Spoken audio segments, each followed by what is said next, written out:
Bonjour à tous.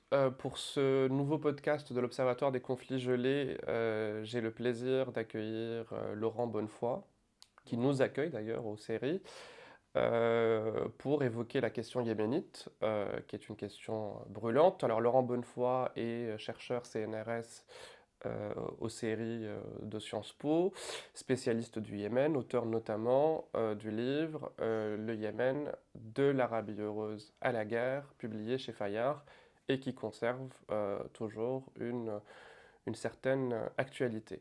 Alors j'ai envie d'aborder avec Laurent la question yéménite sous l'angle des conflits gelés, à la fois d'un point de vue historique et aussi finalement d'un point de vue du point de vue de la prospective. Alors je vais commencer par l'histoire. Alors, bonjour d'abord Laurent. Bonjour à toutes et à tous. C'est toujours un plaisir pour moi de parler du Yémen, qui effectivement est un conflit qu'on a un peu tendance à oublier, et puis qui se comprend mieux, je dirais, dès lors qu'on intègre une focale historique. Et je pense que celle des conflits gelés, de considérer que le conflit actuel est aussi un héritage de conflits anciens qui n'ont pas été réglés, et une approche qui est pertinente. Alors justement, on va commencer par la première question gelée, on va dire. Dans quelle mesure peut-on dire que l'arrivée au pouvoir des Houthis, ou l'arrivée des Houthis à Sanaa en 2014 est d'une certaine manière une revanche de l'imama sur la République, ou plutôt une illustration de la fragilité de l'installation de la République au Yémen? Alors c'est une vraie question, et c'est souvent une forme de non-dit en fait. De fait, le mouvement houthiste, avec à sa tête la famille al-Houthi, apparaît comme finalement une expression de ce que des collègues avaient appelé des perdants de l'histoire, qui eh bien, parviennent à reprendre d'une certaine manière le pouvoir, alors par des péripéties. Hein. Il faut savoir que la première expression, on va dire, armée du mouvement autiste, c'est en 2004. Donc il se passe 10 ans entre le moment où eh bien, ils émergent dans le paysage armé et le moment où ils prennent effectivement le pouvoir. Et au moment où ils émergent en 2004, eh bien, les houthistes sont, tout point de vue, on dirait, un mouvement marginalisé du fait de par leur représentativité, qui était relativement limitée. Ils incarnent eh bien, certes la revanche des perdants de l'histoire, mais perdants de l'histoire, ils l'étaient. Parce que, eh bien, ils incarnent une composante, déjà la composante zaïdite du paysage religieux au Yémen, qui, même s'il n'y a pas d'évaluation précise, mais selon toute vraisemblance, elle demeure minoritaire à l'échelle du pays, minoritaire à l'échelle du Yémen ou de l'ex-Yémen du Nord, mais encore plus minoritaire à l'intérieur du paysage zaïdite. Eh bien, la famille al-Houthi euh, représente la composante dite hachémite, donc celles et ceux qui se revendiquent de la descendance du prophète, dont on peut considérer qu'ils sont encore plus minoritaires, même si c'est la même chose, on n'a pas d'évaluation pertinente, mais on peut estimer que c'est 10 ou 20% grand maximum parmi les habitants du Nord. Et cette composante, donc les Hachémites, les Haïdites, avaient été défaits en fait par un processus de modernisation qui a débuté dans les années 60, qui a abouti à la République. Donc on a eu la chute du régime qui représentait le zaïdisme et qui représentait, je dirais, le triomphe des Hachémites, l'imama zaïdite, qui a été eh bien, défait à partir de 1962. Euh, et c'est cette défaite, aboutissement d'un processus de modernisation, qui implicitement n'a pas été digéré en fait par les autistes. Et donc il y a une volonté de prendre d'une certaine manière sa revanche, mais j'insiste sur la dimension implicite, parce qu'à aucun moment, en fait, les Houthis, que ce soit en 2004 ou effectivement en 2014, quand ils accèdent au pouvoir à Sanaa par un coup d'État, eh bien, ils ne revendiquent cette filiation, ce lien direct entre la défaite de 1962, la révolution au Yémen du Nord, révolution républicaine, et leur volonté, d'une certaine manière, d'asseoir leur pouvoir. Au contraire, ils mettent en avant des dimensions, je dirais, géopolitiques aussi, c'est-à-dire que la volonté est de préserver l'identité yéménite. Et donc, il y a une forme d'implicite. Et de la même manière, l'implicite, il se situe dans la volonté aussi de restaurer le pouvoir des Hachémites, qui ont été de fait marginalisés par le processus de modernisation et l'assise de la République. C'est un fait que, eh bien, il y a eu un certain nombre de discriminations qui se sont mises en place, d'accès, par exemple, à des positions gouvernementales au sein de l'armée, qui a nourri une forme de ressentiment parmi les Hachémites, mais à aucun moment, y compris donc les leaders houthistes, y compris donc la famille El-Houthi, qui est une famille hachémite reconnue, ne prétendent accéder au pouvoir pour venger la défaite de 1962. Pourtant, c'est effectivement un implicite évident. Alors un implicite que eh bien, les adversaires des Houthis mettent en avant dès 2004, en fait, en pointant du doigt non seulement la filiation on va dire, chiite des Houthis, dans la mesure où ils représentent une identité chiite, le zaïdisme, et aussi cette volonté de revanche qui explique que le projet final des Houthis est bien de restaurer l'ancien régime de l'imama. Un peu comme si, en contexte français, on avait eh bien, des familles nobles défaites par la révolution de 1789, qui accédaient au pouvoir et implicitement on comprenait qu'un des objectifs c'est de rétablir ce pouvoir, y compris sous une forme monarchique. Il y a un parallèle qui moi me semble assez parlant sur des processus de marginalisation d'anciennes élites qui fondaient leur pouvoir sur une forme de généalogie et qui là, une généalogie prestigieuse et qui là ont été marginalisés et trouvent les ressorts pour bien réémerger au centre du jeu politique, religieux et militaire.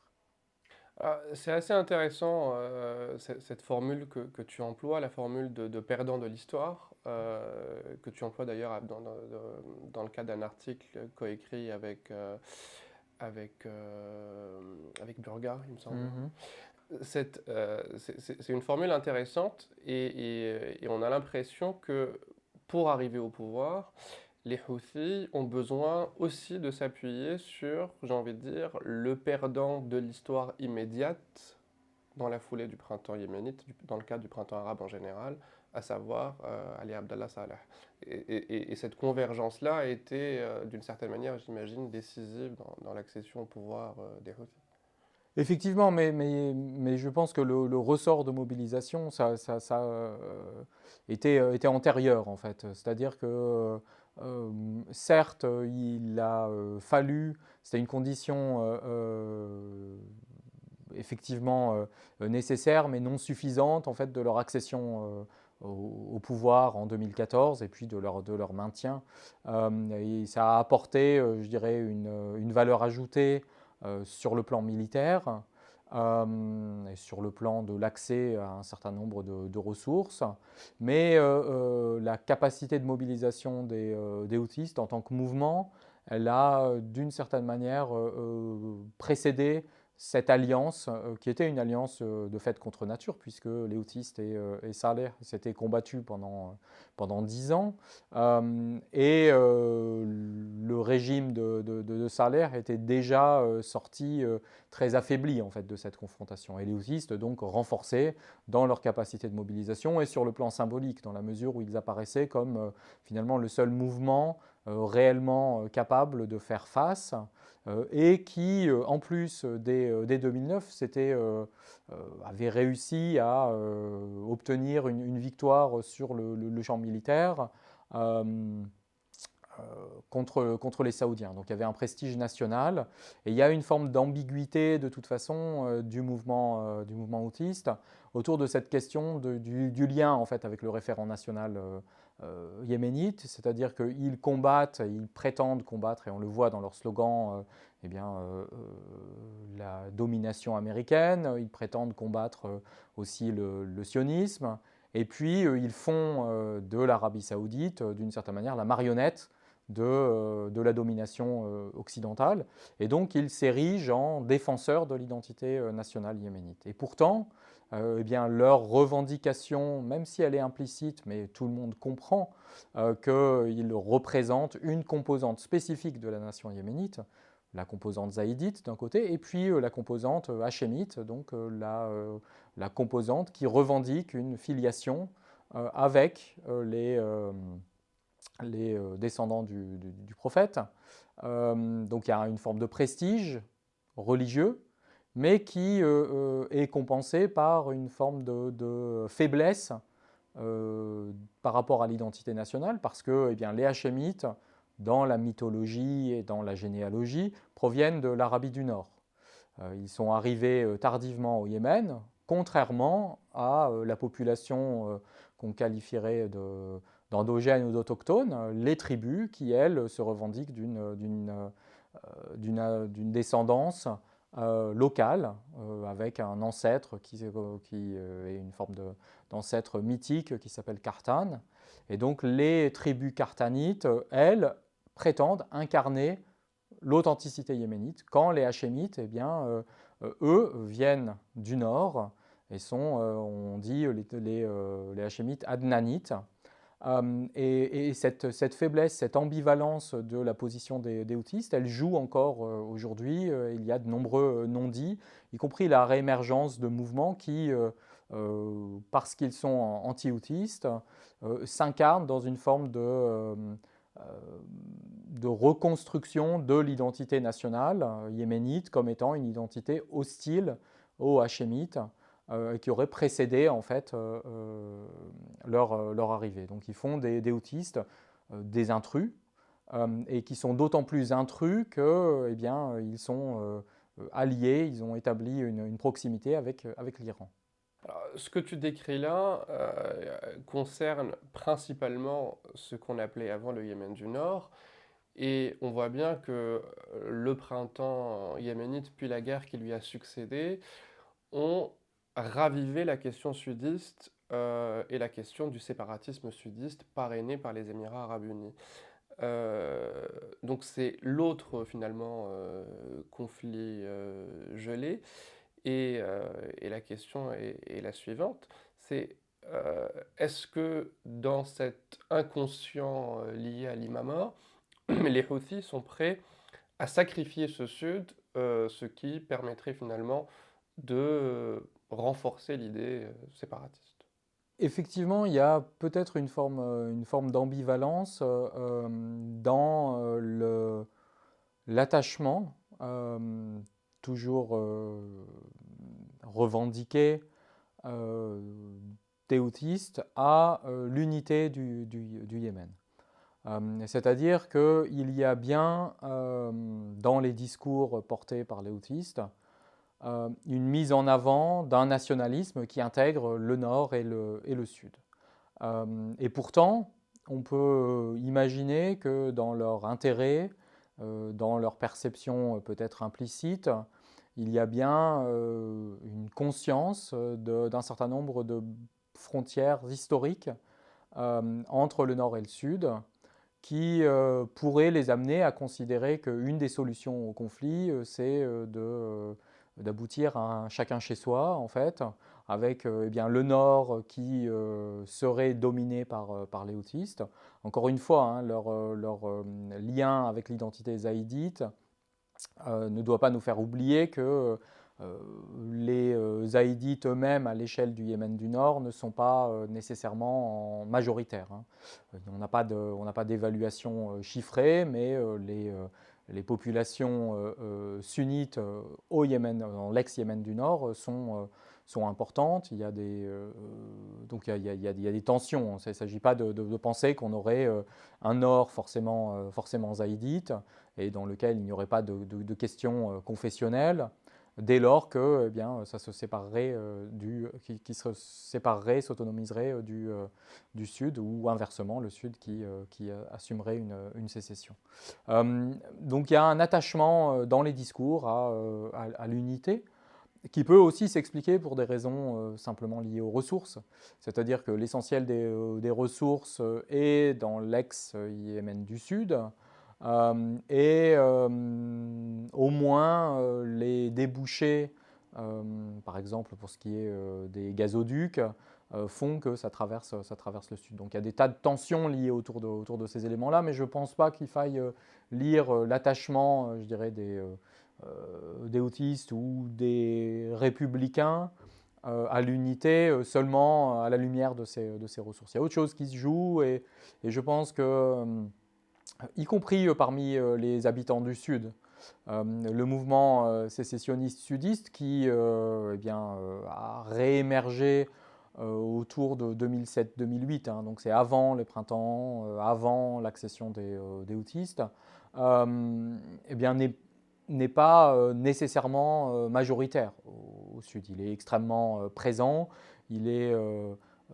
extrêmement, comme on dit en anglais, vocal, c'est-à-dire qu'ils sont très actifs, mais les aspirations profondes des populations du Sud, elles sont relativement inconnues, d'autant plus que, eh bien, il y a une fragmentation importante aussi des sudistes. Et l'option d'une sécession pure et simple n'est pas nécessairement évidente, quand bien même elle est aujourd'hui soutenue, effectivement, comme vous l'avez dit, par les Émirats arabes unis.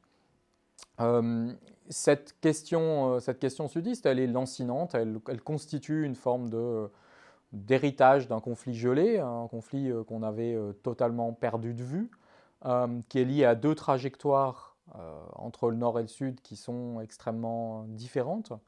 Au sud, une trajectoire marquée par la colonisation britannique jusqu'en 1967, marquée ensuite par eh bien, une expérience particulière, l'expérience du socialisme. C'est le seul État socialiste à l'échelle du monde arabe, explicitement, avec une doctrine, des épisodes de violence aussi, avec des purges qui ont pu être menées, et qui apparaissait en 1990 comme un autre perdant de l'histoire, c'est-à-dire que la fin de la guerre froide, puis les tensions internes au régime du Yémen du Sud, avec pour capitale Aden, faisaient que, bien, on pensait que la population elle-même était passée à autre chose. Et puis on a vu finalement des résurgences. Alors en 1994, il y a une première guerre qu'on pouvait interpréter comme étant liée à finalement une tentative de revanche, encore une fois, de perdants de l'histoire, les anciennes élites socialistes qui estimaient qu'il y avait un marché de dupes, et qui vont tenter de faire sécession. Elles n'y arrivent pas en dépit d'un certain nombre de soutiens, y compris venant des pays du Golfe. Et en 1994, dès lors que la sécession est défaite, on estime que voilà, il y a une assise de l'État unifié yéménite. Or, en 2008-2007, il y a des mouvements qui montrent que là, on a un réflexe populaire qui vient contester en fait l'équilibre généré par cette unification. Si en 1994 on pouvait considérer que c'était essentiellement les élites, là c'est autre chose en 2007 avec bien des grandes manifestations, un mouvement qui s'appuie beaucoup sur des retraités qui souhaitent avoir le paiement de leur retraite réévalué. Cette aspiration à recréer finalement un Yémen du Sud, elle va trouver un écho important, s'inscrire dans une démarche aussi identitaire qui renvoie par exemple le Yémen du Nord à une forme euh, de, de tribalisme, d'anti-modernité. Ça trouve un écho très important auprès de la population, mais ça n'évacue pas un certain nombre de limites. Je l'ai dit, la fragmentation au sein du Sud. Ensuite, des problèmes, je dirais, techniques liés aux ressources et à la distribution des ressources. Et si on peut considérer effectivement qu'il y a une vraie dimension identitaire, liée à la trajectoire historique, j'ai dit, qui est vraiment différente entre le Nord et le Sud, qui est marquée, doublée par ces questions confessionnelles aussi. Euh, la construction d'une trajectoire spécifique du Sud, d'une identité qui serait différente, qui serait même plus vraiment yéménite, puisque les partisans de la sécession prétendent être des Arabes du Sud et pas en tant que tels des Yéménites, elle ne doit pas effacer le fait que les fondements de ce mouvement sécessionniste sont avant tout économiques, liés à des discriminations, et en ceci, il n'est pas nécessairement spécifique, c'est-à-dire qu'y compris au sein de l'ex-Yémen du Nord, il y a un certain nombre de régions qui sont elles-mêmes marginalisées, donc il n'y a pas une dimension proprement euh, fondée, je dirais, sur l'exclusion du Yémen du Sud dans des politiques de domination, etc. C'est quelque chose qui est global, marqué par, mais qui là, je dirais, s'articule autour de cet enjeu identitaire d'une nation sudiste spécifique. Alors, tu as évoqué l'épisode de 1994, c'est-à-dire 4 ans après l'unification, finalement pas tout à fait digérée par les élites de ce qu'on appelait le Yémen du Sud. Et dans cette guerre de 1994, l'Arabie Saoudite va plutôt soutenir le camp séparatiste sudiste, ce qui vient nourrir cette idée que l'on retrouve souvent parmi les élites du Yémen du Nord, selon laquelle l'Arabie Saoudite ne veut pas d'un Yémen fort, unifié, etc. Donc c'est finalement notre troisième conflit gelé. Est-ce que la guerre menée par l'Arabie Saoudite à partir de 2015 s'explique aussi par ça, par la volonté de ne pas avoir un voisin fort ou suffisamment fort pour lui tenir tête, et incidemment, est-ce qu'on peut imaginer l'Arabie Saoudite soutenir l'option séparatiste précisément pour ne plus avoir un Yémen fort dans son voisinage? C'est une question qui est extrêmement pertinente d'une part, mais difficile, dans le sens où savoir ce qu'il y a dans la tête des décideurs politiques, et particulièrement donc là de Mohammed Ben Salman, puisque c'est de lui il s'agirait, est une opération tout simplement impossible. C'est-à-dire que sur le plan des intérêts stricts, on peut effectivement euh, présupposer que l'Arabie Saoudite a intérêt à avoir un Yémen faible, et puis dans le même temps, sur le plan des intérêts économiques, voire stratégiques, on peut penser que avoir un pays qui est en guerre n'est jamais dans l'intérêt de son voisin. Euh, Là, il y a des tas de conjectures en fait qu'on peut mener. C'est un fait que il y a une forme de mythe en fait qui entoure justement cette relation yéméno-saoudienne et qui considère qu'elle se structure autour de cette défiance en fait, du fait que il y aurait donc le fondateur du royaume saoudien, euh, le roi Abdelaziz, qui aurait sur son lit de mort mis en garde ses héritiers contre le Yémen en expliquant que qu'il fallait surveiller ce voisin comme du lait sur le feu et chercher par tous les moyens à l'affaiblir. Je ne sais pas si c'est vrai, mais en tout cas, ça structure, je dirais, une attitude qu'on peut chercher à rationaliser et qu'on voit alimenté par tout un tas de politiques qui sont assez évidentes. On voit, vous avez mentionné 1994 avec ce soutien à la sécession, alors qui s'est incarné notamment dans des politiques financières ou bien des stratégies diplomatiques de reconnaissance par le Conseil de coopération du Golfe de la sécession. On peut voir eh bien, l'appui à d'autres groupes qui affaiblissent l'État central.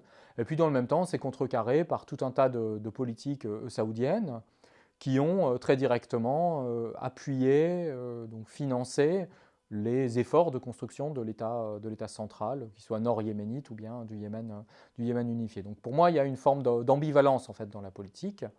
Euh, et c'est toujours difficile. Et moi, cette ambivalence, je la comprends par bien, ce que j'expliquais, c'est-à-dire que la question des intérêts, elle n'est pas évidente en fait de savoir quel est l'intérêt de l'Arabie Saoudite. Pour moi, son intérêt profond est d'avant tout d'avoir un Yémen stable et de constituer peut-être le Yémen en voisin prospère pour en faire un marché dans lequel on va pouvoir bien exporter des services, exporter des biens. Or, c'est effectivement pas réellement ce qui se passe ou pas toujours ce qui se passe. Et puis la dernière séquence qui est celle caractérisée par depuis 2015 par l'implication armée et vient totalement contredire et il est très facile à la lumière de cette intervention militaire de considérer que l'unique objectif en fait de celle-ci, in fine, aurait été de détruire le Yémen. Ce qu'ils ont plutôt réussi. Mais il y a aussi des nuances à apporter à cette espèce de narratif, qui est le narratif porté par les houthis, hein, qui eux-mêmes souhaitent incarner le nationalisme yéménite, avec les limites que j'ai pu tracer tout à l'heure. Mais dans le même temps, il y a aussi une implication très forte de l'Arabie saoudite dans l'aide humanitaire. Il y a une implication dans un certain nombre d'efforts diplomatiques depuis quelques mois qui témoignent bon, bah, d'une forme d'incertitude liée à ce qui fonde la politique étrangère saoudienne vis-à-vis du Yémen. Mais cette question d'une politique étrangère qui est multiple, qui est ambivalente, qui est parfois contradictoire, elle n'est pas du tout spécifique à l'Arabie saoudite ou à la relation que la monarchie peut avoir avec le Yémen. Je pense que c'est ce qui caractérise justement les politiques étrangères et c'est ce qui doit nous amener à être critique dès lors qu'on veut parler d'intérêt national ou bien de diplomatie en faisant comme si elle devait nécessairement être rationnelle et fondée sur bien une stratégie qui serait pérenne et forcément réfléchie. Alors justement, tu évoques ces négociations. Alors nous sommes en février 2023. Tu as récemment traduit un texte d'Hélène Lackner qui évoque justement ces négociations entre l'Arabie Saoudite et les Houthis, ce qui nous amène finalement à évoquer ce conflit gelé en puissance, j'ai envie de dire. Alors, bon, la question qui s'impose évidemment, c'est est-ce qu'on ne risque pas de se retrouver aujourd'hui, à l'issue de ces négociations, avec de nouveaux perdants de l'histoire, ce qui aurait vocation à nourrir les conflits de demain? Alors, tu l'as indirectement évoqué, hein, si les Houthis devaient s'imposer au nord du Yémen et si les séparatistes sudistes devaient s'imposer au sud, on aurait potentiellement deux groupes probablement minoritaires, ce qui pourrait susciter quelques tensions. Alors, comment tu envisages finalement cet avenir post, on va dire, conflit ou post-guerre saoudo-yéménite? Si on prend par exemple l'exemple d'Al-Islah, c'est-à-dire ce qu'on appelle finalement ce qu'on considère comme la branche yéménite des frères musulmans, qui pourrait éventuellement être les nouveaux perdants de l'histoire. Alors, il y a une question, je dirais, qui traverse un petit peu toute la région, c'est-à-dire que les frères musulmans sont effectivement dans une phase de marginalisation et constituent depuis une dizaine d'années maintenant, effectivement, une catégorie de perdants assez manifeste. Simplement, le fondement là est idéologique et pas généalogique, c'est-à-dire que la mise en avant d'une identité liée à cette question-là, elle est moins évidente, par exemple, que pour les autistes, par exemple, ou bien les sudistes, où il y a des assises territoriales et donc et qui se maintiennent à travers les générations, je dirais. Alors que là, c'est autre chose. Et je pense que pour ce qui concerne le Yémen de façon plus spécifique, la position de ce qu'on appelle le gouvernement légitime avec ses alliés est un peu différente et elle trouverait, parce qu'elle n'est pas articulée sur des questions identitaires dures, hein, je dirais, même si ces questions identitaires, elles sont faites de flux et de reflux, c'est évident, d'instrumentalisation, de construction, mais la dimension idéologique est assez différente. Elle pourrait s'articuler avec une dimension tribale, mais je ne suis pas si pessimiste en fait pour ce qui concerne la capacité finalement des autistes à tenter, s'ils se maintenaient au pouvoir, eh bien, de réintégrer d'autres groupes, parce que c'est quelque chose qui s'est produit à travers l'histoire. Mais ce qui peut poser problème, et ça a été le fruit d'un travail que j'ai mené avec Khaled Al-Khaled, sur un mouvement qui émerge, qui s'appelle Al-Arqial, qui justement se fonde sur un rejet de, des autistes, mais un rejet qui n'est pas fondé sur le plan strictement politique, mais fondé aussi sur l'enjeu identitaire. Et ça renvoie à ce que j'expliquais plus tôt, en renvoyant les autistes à une forme d'illégitimité, en disant vous ne représentez pas la nation yéménite. La nation yéménite, c'est donc les descendants tribaux de Qartan, vous êtes adnanite, et donc vous n'avez pas voix au chapitre d'une certaine manière. Et ça constitue une forme d'ethnicisation, en fait, qui là peut être problématique. Et si on veut, ou si les Yéménites souhaitent d'une certaine manière pacifier leur société, construire des institutions, ben, il va falloir qu'ils évitent justement de tomber dans cette forme de piège. Alors pour ça, il faut évidemment que d'un côté, les autistes eh bien, atténuent d'une certaine manière le, le- le- le privilège qu'ils accordent aux Hachémites, parce qu'on voit, de fait, quand on regarde les nominations au sein des institutions qu'ils contrôlent, eh bien, il y a une prime évidente offerte aux familles de Hachémites. Et là, ça a été la revanche, d'une certaine manière, alors que, eh bien, ils prétendent le contraire, agir en tant que nation. Et là, il faudra qu'ils changent quelque chose. Mais je pense que c'est, et on l'a vu peut-être au moment de l'alliance qu'ils ont pu opérer avec Saleh, qui a une capacité aussi peut-être à ouvrir ça, et ça fera sûrement l'objet de négociations importantes. Euh, mais ça demeure une vraie incertitude. Et puis de l'autre côté, parmi les anti-autistes, il faut qu'eux-mêmes acceptent d'une certaine manière de ne pas entrer dans une logique qui est une logique, encore une fois, fondée sur un arrière-fond ethnique, qui est en rupture évidente avec le projet républicain yéménite, qui est aussi, qui porte en elle cette logique, un ferment de violence, de vengeance, qui est extrêmement problématique. Oui. Finalement, en plus de tous les rapports de force qu'on a évoqués, finalement, l'un des risques pour demain, c'est ce que vous évoquez justement avec Khaled, c'est le risque d'un rapport de force identitaire qui viendrait s'ajouter à tous les rapports de force politiques qu'on a évoqués. Et effectivement, ce rapport de force, c'est bon, il est inquiétant.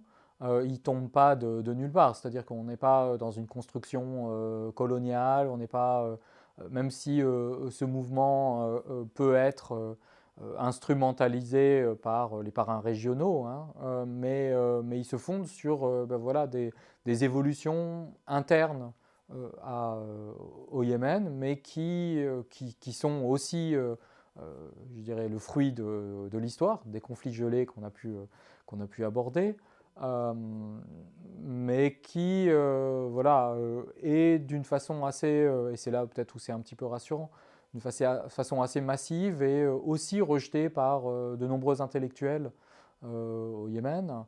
Et ça c'est, je dirais, quelque chose d'assez sain de voir finalement au sein du débat public une volonté de dire non seulement nous, au Yémen, n'avons pas une tradition de confessionnalisation, donc l'opposition sunnite-chiite qu'on avait pu craindre en 2015-2016 ne s'est pas réellement ancrée, du moins pas dans des termes qui sont similaires à ceux qu'on constate en Irak par exemple.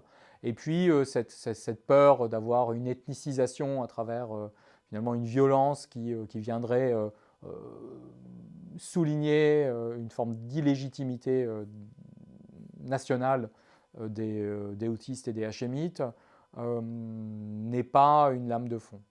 Ouais, un grand merci Laurent pour cet entretien très instructif sur le passé, l'actualité et l'avenir du Yémen. Et à bientôt pour un nouveau podcast dans le cadre de l'Observatoire des conflits gelés. Merci.